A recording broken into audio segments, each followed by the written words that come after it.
নীতি আয়োগের 10ম governing council বৈঠক অনুষ্ঠিত। সভাপতিত্ব করলেন প্রধানমন্ত্রী মোদী। টিম ইন্ডিয়া হিসেবে কাজ করার আহ্বান প্রধানমন্ত্রীর। ত্রিপুরাকে পূর্ণাঙ্গ উন্নত রাজ্যে পরিণত করার পরিকল্পনা রয়েছে বলে বৈঠকে জানালেন রাজ্যের মুখ্যমন্ত্রী মানিক সাহা। শনিবার প্রধানমন্ত্রী নরেন্দ্র মোদী দিল্লিতে নীতি আয়োগের 10ম গভর্নিং কাউন্সিল বৈঠকে সভাপতিত্ব করলেন। বৈঠকের মূল প্রতিপাদ্য ছিল বিকশিত রাজ্য থেকে বিকশিত ভারত @2047, যার লক্ষ্য 2047 সালের মধ্যে ভারতকে একটি উন্নত রাষ্ট্রে রূপান্তরিত করা। প্রধানমন্ত্রী রাজ্য ও কেন্দ্রের মধ্যে সহযোগিতার গুরুত্ব তুলে ধরে বলেন, টিম ইন্ডিয়া হিসেবে কাজ করলে জাতীয় লক্ষ্য অর্জন করা সম্ভব। অন্যান্য রাজ্যের পাশাপাশি ত্রিপুরার মুখ্যমন্ত্রী মানিক সাহা এই বৈঠকে অংশগ্রহণ করেন এবং রাজ্যের বিভিন্ন উন্নয়নমূলক পদক্ষেপ তুলে ধরেন।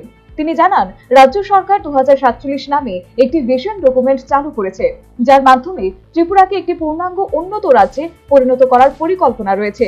এই লক্ষ্যে প্রধানমন্ত্রী মোদীর হীরা প্লাস মডেল অনুসরণ করে রাজ্যের সংযোগ উন্নয়ন, পুঁজি ব্যয় বৃদ্ধি, অফিস চালু এবং গ্রাম পঞ্চায়েত স্তর পর্যন্ত ডিজিটাল সেবা সম্প্রসারণের উদ্যোগ নেওয়া হয়েছে। মুখ্যমন্ত্রী আরও জানান, রাজ্যে গুড গভর্নেন্স বিভাগ এবং স্টেট ইনস্টিটিউশন ফর ট্রান্সফরমেশন গঠন করা হয়েছে, যা নীতি আয়োগের নির্দেশনার সাথে সামঞ্জস্যপূর্ণ। তিনি বলেন, কৃষি নির্ভরতা 50% কমিয়ে শিল্প ও বাণিজ্য সম্প্রসারণের মাধ্যমে রাজ্যের অর্থনীতি শক্তিশালী করা হচ্ছে। বাংলাদেশ ও অন্যান্য রাজ্যের সাথে বাণিজ্য বৃদ্ধির লক্ষ্যে 1 লক্ষ কোটি টাকার লক্ষ্য নির্ধারণ করা হয়েছে। পর্যটন খাতে জিডিপির 15% পর্যন্ত অবদানকারী খাতে পরিণত করার পরিকল্পনাও রয়েছে। মুখ্যমন্ত্রী জানান, বনজ পণ্যের মূল্য 5 গুণ বৃদ্ধি, ঘন বনভূমির পরিমাণ 40% পর্যন্ত বৃদ্ধি এবং আগর অর্থনীতিকে 10,000 কোটি টাকায় উন্নীত করার পরিকল্পনা রয়েছে। স্বাস্থ্য, শিক্ষা, নারী ক্ষমতায়ন এবং নারীর অবকাঠামো উন্নয়নের ক্ষেত্রেও বিভিন্ন উদ্যোগ গ্রহণ করা হয়েছে।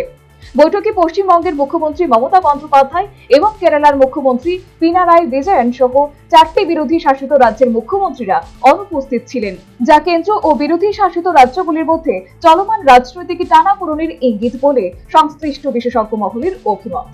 মুখ্যমন্ত্রী মানিক সাহার বক্তব্যে ত্রিপুরার উন্নয়নের প্রতি রাজ্যের সরকারের প্রতিশ্রুতি ও কেন্দ্রের সহযোগিতার গুরুত্ব স্পষ্ট হয়েছে।